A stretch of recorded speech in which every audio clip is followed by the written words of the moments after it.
आज अगर आप यूरोप को अमीर मानते हैं तो ज़रा रुकिए। 500 साल पहले दुनिया के सबसे अमीर इलाकों में से एक था आज का बंगाल। हाँ, वही बंगाल जहाँ पे पूरी दुनिया शॉपिंग करने आती थी।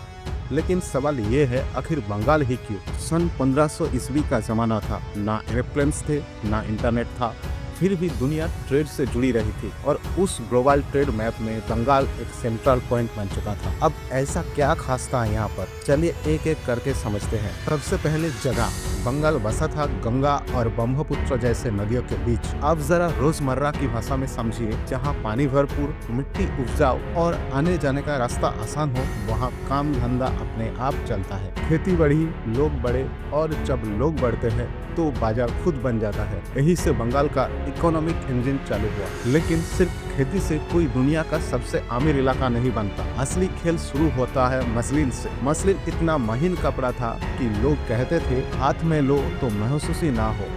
आज जैसे ब्रांडेड क्लॉथ्स को प्रीमियम माने जाते हैं, उस दौर में मसलिन एक लग्जरी कपड़ा था। यूरोप, मिडिल ईस्ट, सब जगह से लोग बंगाल आते थे सिर्फ ये कपड़ा खरीदने। यानी बंगाल सिर्फ खाना नहीं, टाइट एक्सपोर्ट कर रहा था। अब जरा सिंपल लॉजिक समझिए, जब चीज अच्छी होगी तो डिमांड बढ़ेगी, ट्रेड बढ़ेगा और पैसा आए। मुगल टाइम में बंगाल सबसे ज्यादा टैक्स देने वाला प्रोविंस था, इतना कि पूरे एम्पायर का खर्च यही से निकल जाता था। पैसा आया, सड़कें बनी, शहर बढ़े और प्रोडक्शन और भी तेज हो गई। ये एक कंप्लीट साइकिल था जो बंगाल को और अमीर बनाता गया। अब कहानी में ट्विस्ट आता है। समुद्रों के रास्ते मजबूत हुए और यूरोपियन ट्रेडर्स आने लगे। शुरुआत में सब ठीक था, ट्रेड पार्टनरशिप थी, हम माल देते थे, वो पैसे देते थे। लेकिन धीरे धीरे ये पार्टनरशिप बिजनेस से कंट्रोल में बदलने लगे और यहाँ से पावर का गेम शुरू होता। सोचिए, अगर किसी के हाथ में ट्रेड की चाबी आ जाए तो धीरे धीरे वो रूल्स को भी कंट्रोल कर सकता है। ईस्ट इंडिया कंपनी ने यही किया, ट्रेड को कंट्रोल किया, लोकल रूलर्स को साइडलाइन किया, इकोनॉमिक्स को पॉलिटिक्स में बदल दिया। बंगाल की ताकत अब उसके हाथों में नहीं रही। बंगाल का पतन अचानक नहीं हुआ, कोई एक दिन में सब खत्म नहीं हुआ। आर्टिसंस कमजोर होते गए,